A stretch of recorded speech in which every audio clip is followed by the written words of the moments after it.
Let's look at this one right here. Let's go to open original and make this nice and big so we can kind of zoom in to see what this is. Now, everybody can tell that there is something going on there on the chart. Now, this is our FlowMaster product. If you're not familiar with it, again, go back and watch the other videos. There are 3 parts on that are important. This is when we receive 3 white crosses in an area or more. 3 or more of those in a section. There is nothing hidden inside the name of it. It is very, very simple. Just execute. No brainer. You will need a leg. Every trade always starts with some kind of impulse leg. So in this case, this one was a down move. So if we got the red leg down into the area, presumed we are taking reversal. On one of these strategies, stops and targets, what do we want? Keep in mind what time frame this is coming off of. Right there, this is coming off of a 1 algos. You don't care which level this comes off of. No rocket science here. If it comes off of a low time frame, comes off the 1s, what are we looking for? Target 1, target 2, and what are those going to be? Small targets. What are small targets? 10 and 15. Again, that's not a scalp by any means. So 10 and 15 target are target 1 and target 2. Now, if you've got your ATMs, these are already set for you. This is the small coming off of the 2s. What if this were to come off of a 5s or 8s or better? We are looking for the large ATM.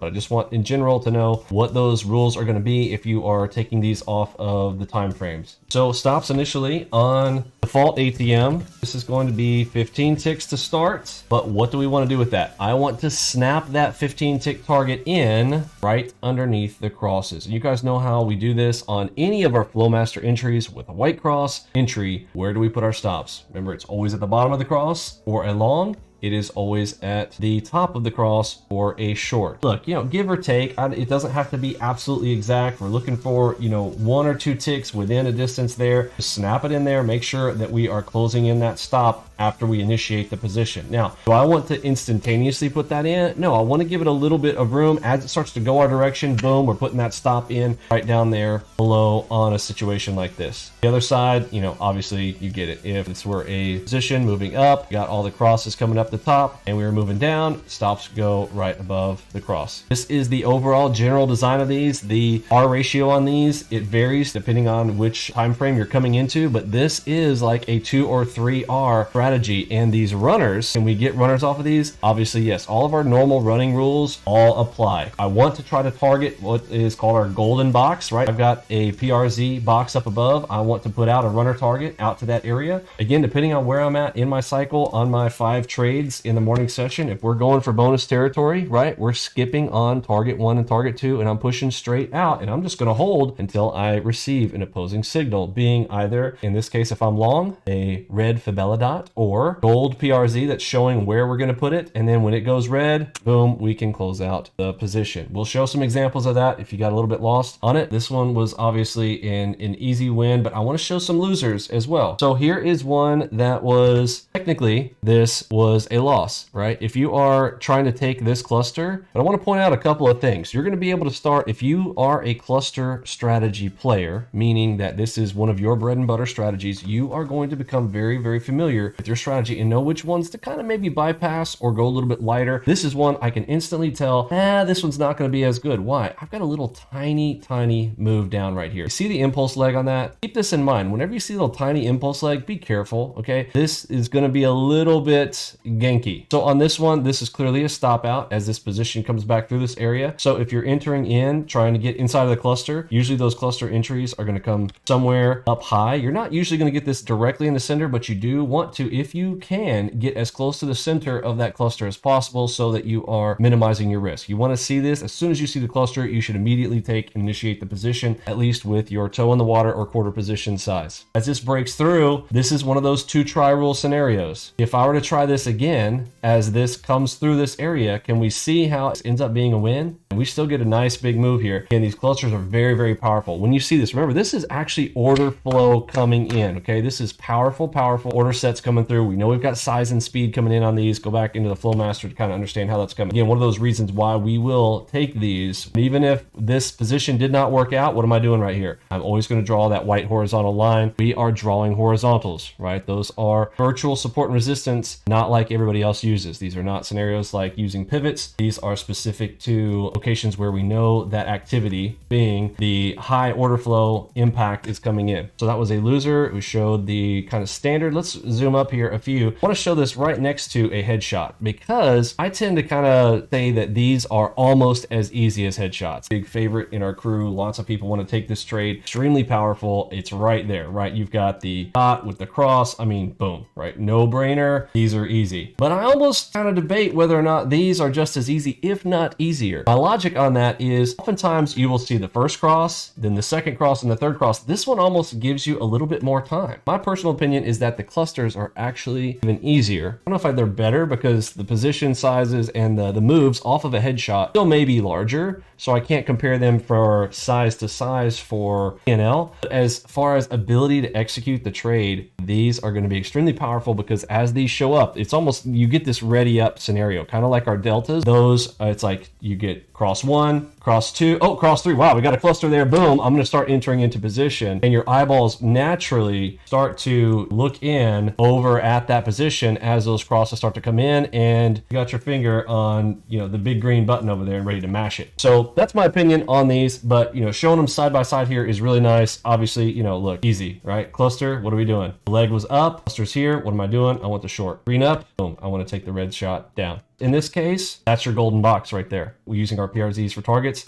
All right, let's go through some examples and push through them pretty quick. So what do we got here? I think I was showing a PRZ cross there, but we also had the cluster reversal drop up here at the top. This screenshot right here, you know, picture's worth 1,000 words. This is two strategies combined for this. First one was that easy cluster. We got the move into it. Then what do we have here? We have a PRZ cross, red with a green dot finisher. Beautiful little beast right there. Of course, we talked about basically just two contracts and very, very small scenarios. Just that right there. That's $400 on two contracts. Here is another one that I was showing, two try rule scenario on this. I saw this come in. This would have initially stopped out, but I can retry this. Now, I kind of went in with this because I had some delta. You know, I'll be honest, I saw this as I've got multiple things working here in this position, okay? I had the cluster. That's the first thing that attracted my attention in this area. Boom, right? Now, right after that, I see this delta build up. Again, when you see this in real time, you're gonna know. It's very, very easy for our system. Everything that we're doing is about high visibility entries from the basic stuff of we really do simplify things. So you got this one, then we see this. Come on, no brainer. Am I gonna take this? Yeah, I've got a double diamond right here. Did I go full position? No, but almost, right? I had some pretty strong confidence with that. I got this much volume coming in. I've got that big set of cluster right there. I go ahead. I didn't go full 16 contracts, but 12. I'm pretty close to all in on that type of scenario right there. So here is a finishing move off of that play. It's like some targets filled off of that, and I've got some runners up there. We end up getting, you know, other opportunities to add to this position. This is a spot where we can add, and then taking off all the rest of the position up there into a red PRZ. Clusters, there it is. Boom, move up into the area, cluster. I mean, this is 4, right? You can see we've got 4 sitting in there. That's a big cluster. Look at the move drop off of that. Exit on the king timing, or you got the golden box down here calling your name. Think about that stop here for a second. So if you get into the middle of this cluster, anywhere even close, this is your distance for stop. Let's look at that ratio. Another easy one. This one came in with the PRZ. 3 clusters in an area. These are a little bit more spread out, but don't be confused, right? If I see them all clustered up in an area, I'm going to give it a shot. Look at this one. Can you miss it? You can't miss it. Now, here's one people might have a question on. What's that right there? Double cross into a PRZ. This is actually a loss. Normally, I would take this trade. I would go long right here. That is a double cross with a HMD. So loser. Stopped out right there. A few minutes later, what is that? 10:08. Usually we're kind of stopping right here to 10:05. I might,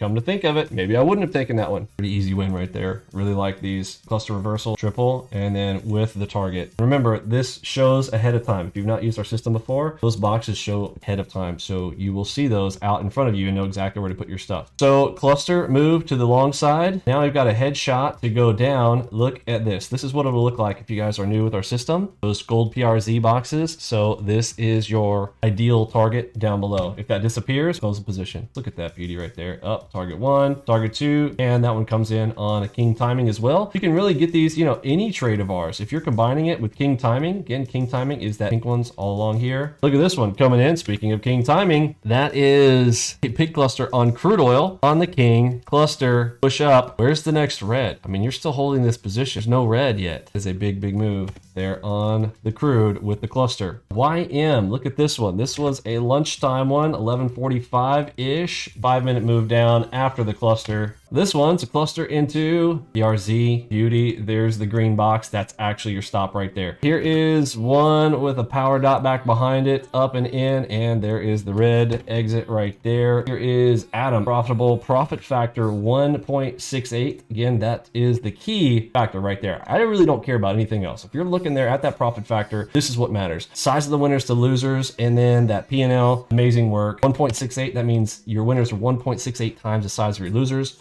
Sniper P saying he loves his job. He's at 88% profitable. What's his profit factor? Winners 4.64 times the size of his losers, almost to his 4K target, 3,800. Excellent work. And then this is just the morning session. One of our new crew members, and he has gone through the whole combine stuff. He crushed the combine. This is me. Got to my 4K. 5.48 profit factor. I'm going to pat my own self on the back right there. Not too bad. 74% profitable. Closing out at 3K after he's done with all his gauntlet craziness, coming in 90% profitable. Where's that profit factor? 13.23. 90% profitable. 13 profit factor, folks. Winners 13 times the size of losers. 90% profitable. 54 clicks of the button. Folks, everybody gets that a little bit mixed up with the whole trades thing. Trades concept. That is not actual trades. That is just how many times you click the button. We do have red days. We'll talk about it. We'll see what's going on. You know, what happened there. No problem. We'll talk about the red days. This is what we're here to help you guys through. Let's see what strategies were going on, where you were at, stuff like that. We go through and talk through those as well. Just amazing work, folks. Curtis throwing down 4,300. John Manigold, $100 commissions, $795 take home, 61% profitable, 1.58 profit factor. I'm wrapping it up right here for me, Pippi, Robbie, Lunchbot, Mod Squad, Curtis G, and the rest of the gang. Let's send out that big H-Town. Booyah!